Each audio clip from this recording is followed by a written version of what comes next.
ये साप्ताहिक बाइबल का उपदेश Plainfield Christian science church independent से है, जो प्लेनफील्ड, न्यू जर्सी, अमेरिका में है। अधिक जानकारी के लिए कृपया हमारी वेबसाइट पर जाएं www.plainfieldcs.com। आपके ध्यान के लिए ये पाठ रविवार 9 अप्रैल 2023 के लिए है। विषय: क्या पाप, बीमारी और मृत्यु वास्तविक हैं? स्वर्णपथ, यशाया। यहोवा पर सदा भरोसा रख, क्योंकि प्रभु यहोवा सनातन चट्टान है। उत्तरदायी ध्यान। भजन संहिता। हे यहोवा, मैं तुझे सिराहूंगा, क्योंकि तूने मुझे खींचकर निकाला है और मेरे शत्रुओं को मुझ पर आनंद करने नहीं दिया। हे मेरे परमेश्वर यहोवा, मैंने तेरी दुहाई दी और तूने मुझे ठीक किया है। हे यहोवा, तूने मेरा प्राण अधोलोक से निकाला है। तूने मुझको जीवित रखा और कब्र में पड़ने से बचाया है। मैं यहोवा के विषय कहूंगा कि वो मेरा शरण स्थान और गढ़ है। वो मेरा परमेश्वर है, मैं उस पर भरोसा रखूंगा। हे यहोवा, तू मेरा शरण स्थान ठहरा है। तूने जो परम प्रधान को अपना धाम मान लिया है, इसलिए कोई विपत्ति तुझ पर न पड़ेगी, ना कोई दुख तेरे डेरे के निकट आएगा। क्योंकि वो अपने दूतों को तेरे निमित्त आज्ञा देगा कि जहां कहीं तू जाए वो तेरी रक्षा करें। वो तुझको हाथों हाथ उठा लेंगे, ऐसा ना हो कि तेरे पाँव में पत्थर से ठेस लगे। पाठ उपदेश बाइबल में से। भजन संहिता। हे मेरे मन, यहोवा को धन्य कह और उसके किसी उपकार को ना भूलना। वही तो तेरे सब अधर्म को क्षमा करता और तेरे सब रोगों को ठीक करता है। वही तो तेरे प्राण को नाश होने से बचा लेता है और तेरे सर पर करुणा और दया का मुकुट बांधता है। वही तो तेरी लालसा को उत्तम पदार्थों से तिरपत करता है, जिससे तेरी जवानी उकाब के नियन नई हो जाती है। यहोवा सब पिसे हुओं के लिए धाम और न्याय के काम करता है। उसने हमारे पापों के अनुसार हमसे व्यवहार नहीं किया और ना हमारे अधर्म के अनुसार हमको बदला दिया है। जैसे आकाश पृथ्वी के ऊपर ऊंचा है, वैसे ही उसकी करुणा उसके डरवियों के ऊपर प्रबल है। उदयाचल अस्ताचल से जितनी दूर है, उसने हमारे अपराधों को हमसे उतनी ही दूर कर दिया है। जैसे पिता अपने बालकों पर दया करता है, वैसे ही यहोवा अपने डरवियों पर दया करता है। मरकस। परमेश्वर के पुत्र यीशु मसीह के सुसमाचार का आरंभ। यूहन्ना आया, जो जंगल में बपतिस्मा देता और पापों की क्षमा के लिए मन फिराव के बपतिस्मा का प्रचार करता था। उन दिनों में यीशु ने गलील के नासरत से आकर यरदन में यूहन्ना से बपतिस्मा लिया, और जब वो पानी से निकलकर ऊपर आया, तो तुरंत उसने आकाश को खुलते और आत्मा को कबूतर के नियन अपने ऊपर उतरते देखा। और ये आकाशवाणी हुई कि तू मेरा प्रिय पुत्र है, तुझसे मैं प्रसन्न हूँ। मत्ती। फिर वो नाव पर चढ़कर पार गया और अपने नगर में आया, और देखो, कई लोग एक झोले के मारे हुए को खाट पर रखकर उसके पास लाए। यीशु ने उनका विश्वास देखकर उस झोले के मारे हुए से कहा, हे पुत्र, ढारस बांध, तेरे पाप क्षमा हुए। और देखो, कई शास्त्रियों ने सोचा कि ये तो परमेश्वर की निंदा करता है। यीशु ने उनके मन की बातें मालूम करके उनसे कहा कि तुम लोग अपने अपने मन में बुरा विचार क्यों कर रहे हो? सहज क्या है, ये कहना कि तेरे पाप क्षमा हुए, या ये कहना कि उठ और चल फिर? परंतु इसलिए कि तुम जान लो कि मनुष्य के पुत्र को पृथ्वी पर पाप क्षमा करने का अधिकार है। उसने झोले के मारे हुए से कहा, उठ, अपनी खाट उठा और अपने घर चला जा। वो उठकर अपने घर चला गया। लोग ये देखकर डर गए और परमेश्वर की महिमा करने लगे, जिसने मनुष्य को ऐसा अधिकार दिया है। मत्ती। और यीशु ने पतरस के घर आकर उसकी सास को ज्वार में पड़ी देखा, और उसने उसका हाथ छुआ तो उसका ज्वार उतर गया, और वो उठकर उसकी सेवा करने लगी। जब संदेह हुई तो वो उसके पास बहुत से लोगों को लाए जिनमें दुष्ट आत्माएं थीं, और उसने उन आत्माओं को अपने वचन से निकाल दिया और सब बीमारों को ठीक किया। मत्ती। जब भोर हुई तो सब महायाजकों और लोगों के पुरानियों ने यीशु के मार डालने की सहमति की। जब यीशु हाकिम के सामने खड़ा था तो हाकिम ने उससे पूछा कि क्या तू यहूदियों का राजा है? यीशु ने उससे कहा, तू आप ही कह रहा है। जब महायाजक और पुरानी उस पर दोष लगा रहे थे तो उसने कुछ उत्तर नहीं दिया। इस पर पिलातुस ने उससे कहा, क्या तू नहीं सुनता कि ये तेरे विरोध कितनी गवाहियां दे रहे हैं? परंतु उसने एक बात का उत्तर न दिया, यहाँ तक कि हाकिम को बड़ा आश्चर्य हुआ। जब पिलातुस ने देखा कि कोई बन नहीं पड़ता परंतु इसके विपरीत हुल्लड़ होता जाता है, तो उसने पानी लेकर भीड़ के सामने अपने हाथ धोए और कहा, मैं इस धार्मिक के लहू से निर्दोष हूँ, तुम ही जानो। सब लोगों ने उत्तर दिया कि इसका लहू हम पर और हमारी संतान पर हो। और उस स्थान पर जो गलगत्था नाम की जगह अर्थात खोपड़ी का स्थान कहलाती है, पहुंचकर उन्होंने उसे स्लीब पर चढ़ाया। मरकस। जब सब्बत का दिन बीत गया तो मरियम मगदलिनी और याकूब की माता मरियम और सलोमी ने सुगंधित वस्तुएं मोल लीं कि आकर उस पर मरे। जब उन्होंने आंख उठाई तो देखा कि पत्थर लुढ़का हुआ है, क्योंकि वो बहुत ही बड़ा था। और कब्र के भीतर जाकर उन्होंने एक जवान को सफेद वस्त्र पहने हुए दाहिनी ओर बैठे देखा और बहुत चाकित हुई। उसने उनसे कहा, चाकित मत हो, तुम यीशु नासरी को जो स्लीब पर चढ़ाया गया था ढूंढती हो। वो जी उठा है, यहाँ नहीं है। देखो, ये वो स्थान है जहाँ उन्होंने उसको रखा था। हफ्ते के पहले दिन भोर होते ही वो जी उठकर पहले पहल मरियम मगदलिनी को, जिसमें से उसने 7 दुष्ट आत्माएं निकाली थीं, दिखाई दिया। फिर वो उन 11 को भी जब वो भोजन करने बैठे थे दिखाई दिया, और उनके अविश्वास और मन की कठोरता पर उलाहना दिया, क्योंकि जिन्होंने उसके जी उठने के बाद उसे देखा था, इन्होंने उनकी प्रतीति न की थी। और उसने उनसे कहा, तुम सारे जगत में जाकर सारी सृष्टि के लोगों को सुसमाचार प्रचार करो।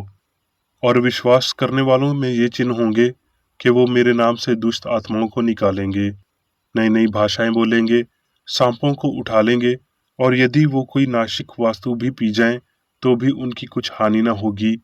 वो बीमारों पर हाथ रखेंगे और वो ठीक हो जाएंगे। फिर प्रभु यीशु उनसे बातें करने के बाद स्वर्ग पर उठा लिया गया और परमेश्वर की दाहिनी ओर बैठ गया।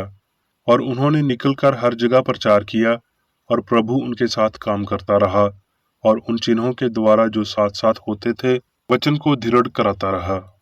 आमीन। अब मैं मेरी बेकर रेड्डी द्वारा क्रिश्चियन साइंस की किताब विज्ञान और स्वस्थ शास्त्रों की कुंजी के साथ के साहस संबंधी अंश पढ़ूंगा। विज्ञान और स्वस्थ। यीशु ने अपने चर्च की स्थापना की और मसीही उपचार की आध्यात्मिक नींवों पर अपने मिशन को बनाए रखा। उसने अपने अनुयायियों को सिखाया कि उसके धर्म में एक दिव्य सिद्धांत है जो त्रुटि को निकालता और बीमार और पापी दोनों को ठीक करता है। उसने दावा किया कि कोई खुफिया कार्रवाई और ना ही जीवन ईश्वर से अलग है। अपने ऊपर आई उत्पीड़न के बावजूद उसने शारीरिक और आध्यात्मिक रूप से पुरुषों को बचाने के लिए अपनी दिव्य शक्ति का उपयोग किया।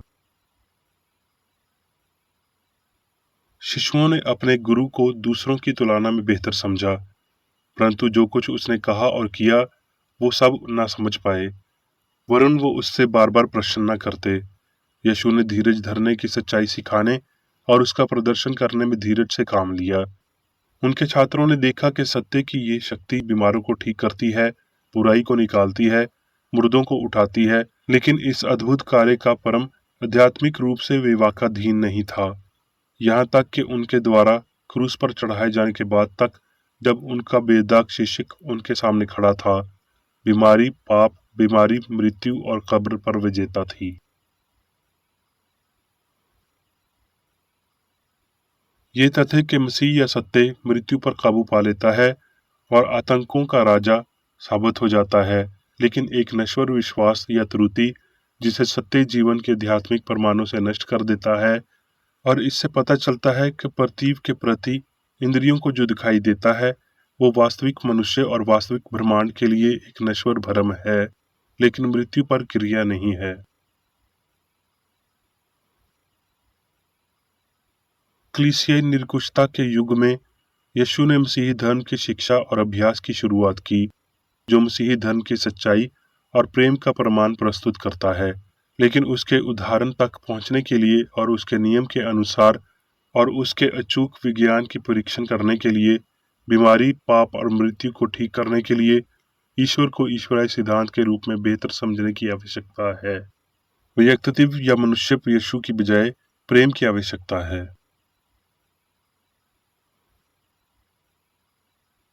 पवित्र शास्त्र हमें सूचित करता है कि मनुष्य परमेश्वर की छवि और समानता में बना है।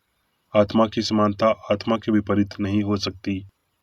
मनुष्य आध्यात्मिक और परिपूर्ण है, और आध्यात्मिक और परिपूर्ण होने के कारण उसे इसी तरह से क्रिश्चियन साइंस में समझना चाहिए।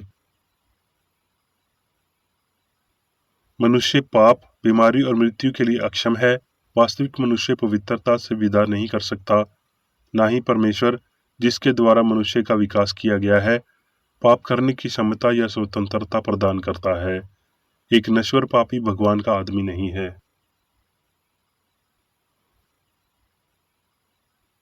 दिव्य विज्ञान में ईश्वर और वास्तविक मनुष्य दिव्य सिद्धांत और विचार के रूप में अविभाज्य हैं। ईश्वर मनुष्य का सिद्धांत है और मनुष्य ईश्वर का विचार है। इसलिए मनुष्य ना तो नश्वर है और ना ही भौतिक। यीशु ने विज्ञान में सिद्ध पुरुष को सही ठहराया, जो इसे दिखाई दिया जहां पाप करने वाला नश्वर मनुष्य नश्वर प्रतीत होता है। इस सिद्ध पुरुष में उद्धारकर्ता ने, परमेश्वर ने अपनी असमानता को देखा, और मनुष्य के इस सही दृष्टिकोण ने बीमारी को उपचार दिया। इस प्रकार यीशु ने सिखाया कि ईश्वर का राज्य अक्षण है और मनुष्य शुद्ध और पवित्र है। सारी वास्तविकता ईश्वर और उसकी रचना सामंजस्य और शाश्वत में है। वो जो बनाता है वो अच्छा है, और जो कुछ भी बना है उसके द्वारा बनाया गया है। इसीलिए पाप, बीमारी या मृत्यु का एकमात्र वास्तविकता ये भौतिक तथ्य है। अवास्तविकता मानव को वास्तविक लगती है, विश्वास को गलत कराती है, जब तक कि भगवान उनके भेष के बंद नहीं करते। वो सत्य नहीं है, क्योंकि वो भगवान के नहीं हैं। हम क्रिश्चियन साइंस में सीखते हैं कि नश्वर मन या शरीर के सभी अंतर्ज्ञान भ्रम हैं, ना तो वास्तविकता और ना ही पहचान के बावजूद वास्तविक और समान प्रतीत होते हैं। मन का विज्ञान सभी बुराई का निपटारा करता है। सत्य ईश्वर त्रुटि का जंक नहीं है। पाप, बीमारी और मृत्यु को त्रुटि के प्रभाव के रूप में वर्गीकृत किया जाता है। मन को 5 भौतिक इंद्रियों के सभी विश्वासों से श्रेष्ठ पाया जाना चाहिए और सभी बीमारियों को नष्ट करने में सक्षम होना चाहिए। बीमारी एक विश्वास है जिसे दिव्य मन द्वारा नष्ट किया जाना चाहिए। रोग तथा घातक मन का अनुभव है, ये शरीर पर प्रकट किया गया भय है। क्रिश्चियन साइंस इस भौतिक भावना को कला से दूर ले जाता है, जैसे यह नैतिक या मानसिक असामंजस्यपूर्ण की किसी भी अन्य भावना को हटा देता है। स्वस्थ्य पदार्थ की नहीं, मन की स्थिति है। न ही स्वास्थ्य के विषय पर सामग्री इंद्रियां विश्वसनीय गवाही दे सकती हैं।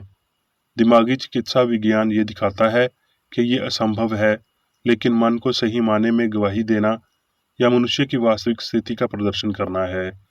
इसलिए विज्ञान के दिव्य सिद्धांत भौतिक इंद्रियों की गवाही को उलटकर मनुष्य को सच्चाई में सामंजस्यपूर्ण से अस्तित्व रूप में प्रकट करता है, जो स्वास्थ्य का एकमात्र आधार है। और इस प्रकार विज्ञान सभी बीमारियों से इनकार करता है, बीमारियों को ठीक करता है, झूठे सबूतों को उखाड़ फेंकता है और भौतिकवादी तर्क का खंडन करता है।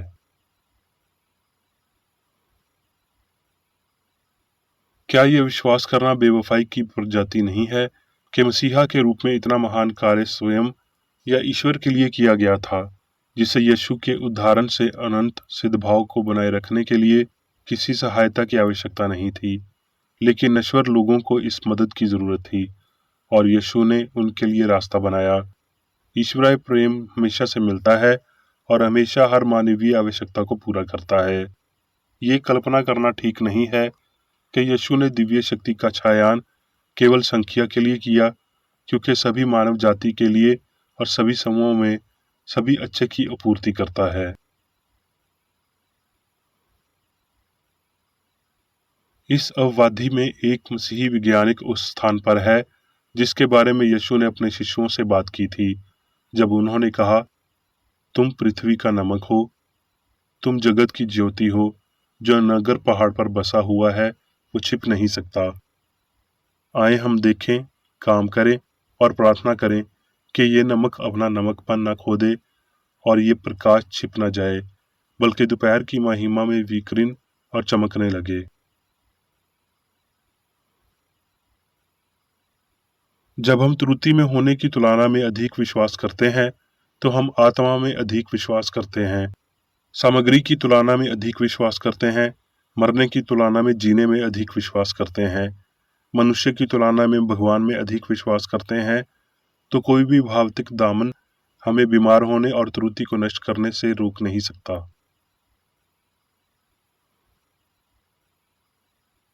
प्रिय पाठक, मुझे आशा है कि मैं आपके दिव्य अधिकारों, आपके स्वर्ग सिद्ध भाव की समझ में अग्रणी हूँ।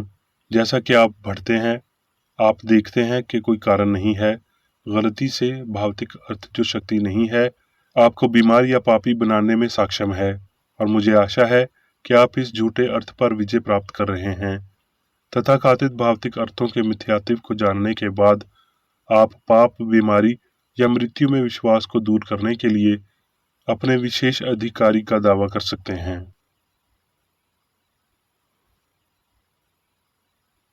अब मैं मेरी बेकरेडी द्वारा चर्च मैनुअल में दिए गए 3 दैनिक कर्तव्यों को पढ़ूंगा।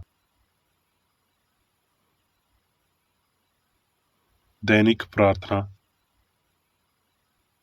प्रत्येक दिन प्रार्थना करने के लिए इस चर्च के प्रत्येक सदस्य का कर्तव्य होगा, तुम्हारा राज्य आए, ईश्वरीय सत्य, जीवन और प्रेम के शासन को मुझ में स्थापित कर और मुझ पर शासन कर, और तेरा वचन सभी मनुष्यों के स्नेह को समृद्ध कर सकता है और उन पर शासन कर। आदेशों और कर्तव्यों के लिए एक नियम। ना तो दुश्मनी और ना व्यक्तिगत लगाव मदर चर्च के सदस्यों के आदेशों और कर्तव्यों पर लागू करना चाहिए। विज्ञान में दिव्य प्रेम ही मनुष्य को नियंत्रित करता है और एक क्रिश्चियन विज्ञानी प्यार की मीठी सुविधाओं को दर्शाता है। प्यार में डांटने पर, सच्चा भाईचारा, परोपकार और क्षमा में। इस चर्च के सदस्यों को प्रतिदिन ध्यान रखना चाहिए और सभी बुराई दूर करने, भविष्यवाणी, न्याय करने, निंदा करने, परामर्श देने, प्रभावित करने या गलत तरीके से प्रभावित होने से बचने के लिए प्रार्थना करनी चाहिए। कर्तव्य के प्रति सतर्कता। इस चर्च के प्रत्येक सदस्य का यह कर्तव्य होगा कि वो प्रतिदिन आक्रामक मानसिक सुझाव से बचाव करे और भूलकर भी ईश्वर, नेता और मानव जाति के प्रति अपनी कर्तव्य की उपेक्षा नहीं करनी चाहिए। उनके कामों से उन्हें आंका जाएगा और वो उचित या निंदनीय होगा।